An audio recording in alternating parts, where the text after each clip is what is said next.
Friday Football Fever, sponsored by GTCC and Shift Ed. Welcome into yet another edition of Friday Football Fever as today kicked off week 8 of the high school football season, guys. And it's certainly starting to feel like football season with these cold nights. We were just talking about that. It was a little bit cold today. People were wearing winter jackets. But we got some big-time games in front of massive crowds with homecomings and conference rivalries tonight in the Triad. And we start with our game of the week as West Forsyth takes on Reidsville. Here's Lyndon Fleming on the carries. He scores for the Wildcats. Now, here comes Reidsville. Deontay Neal, he goes to the air. And who's he hit? Of course, it's Kendra Harrison. Breaks a tackle, finds the end zone, tying the game up. Here we go, more from the Rams here. Jerry L. Cobb on the carry.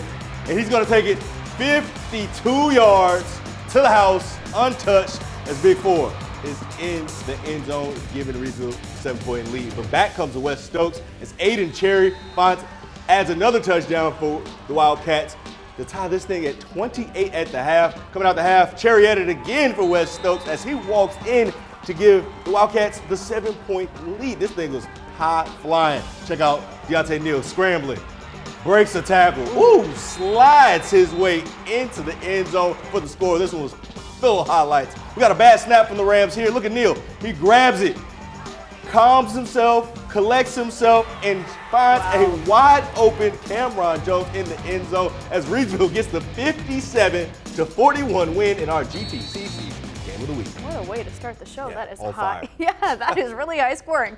Now, one of the Triad's biggest rivalry matchups went down tonight in Greensboro. Northern Guilford loaded up the buses and made the trip over to Northwest Guilford to play in front of an electric crowd. Now, this was a defensive battle. Northern leads 7-0 in the second. Northwest looking to get on the board. A one-handed interception by Kevin Willowby for the Nighthawks, trying to extend their lead. Going for it on fourth. Austin Jackson says not today for the turnover on downs. Jalen, remember how I said this was a defensive battle? Yeah, so Northwest punts it to Jay Alston with the return, but the ball comes out of his hands. Raheem Hammock picks it up for the Vikings to put them in scoring position. Now Nathan Cox, he will then get the handoff. He runs it up the middle to tie it up, but this one came down to the wire. Northern comes away with a 17-10 win.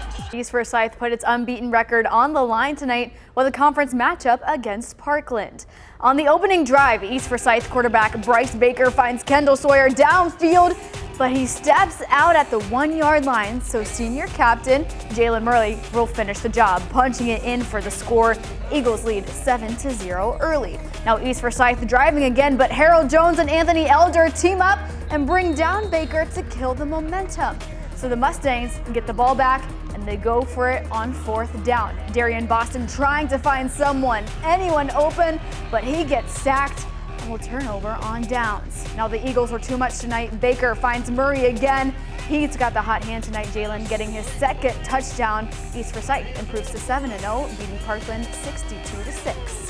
We had 6 other Triad unbeatens in action on the gridiron during week 8 of the regular season. Dudley, they shut out Northeast Guilford 47-0. Grimsley, they go on the road and get the 49-7 win at Ragsdale.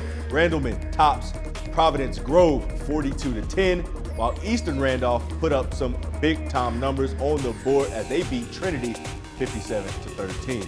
And Mount Airy upped their record to a perfect 8-0 on the season with a 42-0 win at South Stokes, and High Point Christian was back at home and remains unbeaten as the Cougars beat Clear Dot Charter 53-0. Out in Burlington, Williams opened the season with a loss to Northwest Guilford. Since then, the Bulldogs have rattled off 6 straight wins headed into tonight's game against Western Alamance. We start the first quarter, and Williams with the ball, and it's Dan Mahan keeping it himself, and he's going to make it. Is he going to take it? Oh, cutting. Looks like he's gone, but he's dragged down at the 10-yard line. But Mahan, no worries. This time, he hits Andrew Cruz for the touchdown to put Williams on the scoreboard. Now to the second quarter we go, and it's Mahan. This time looking again. It's Cruz again. Another touchdown. Bulldogs up big. Mahan really getting loose now as he dimes up William Overby, who's all alone up the sideline for another Williams touchdown. Western would do whatever they could to stay close. Here's Ethan Oakley with the big game here as he picks up close to 30 on the QB scamper. And just a couple plays later, there's a fumble. It's recovered by Williams, and they get the win over Western Alamance, 49-21. We had another big rivalry matchup tonight down in Welcome as Oak Grove kicked off against North Davidson.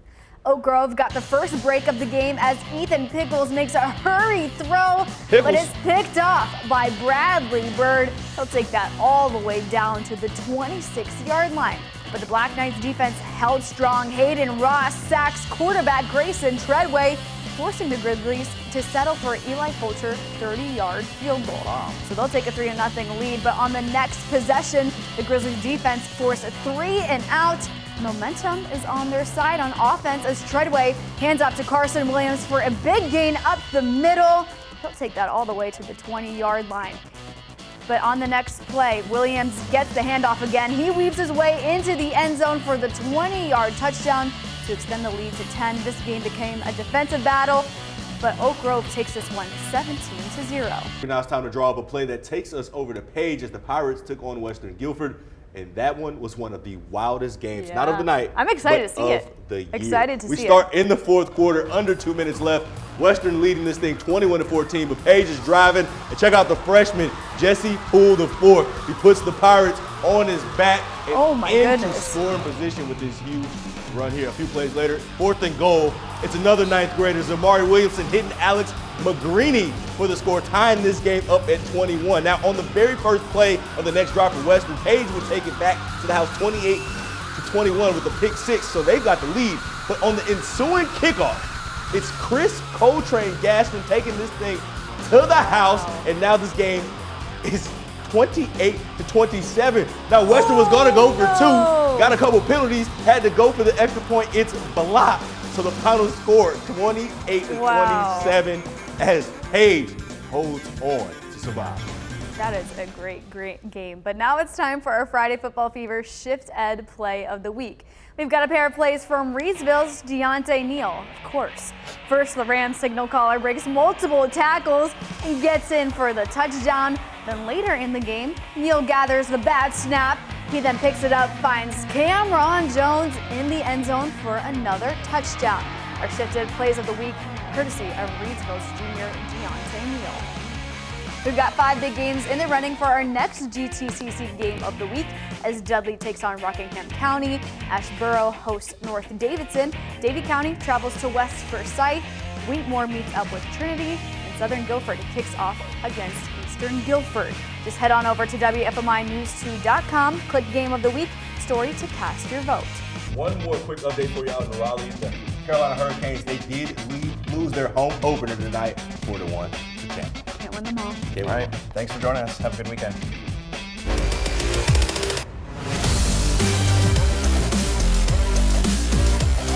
Friday Football Fever, sponsored by GTCC and Shift Ed.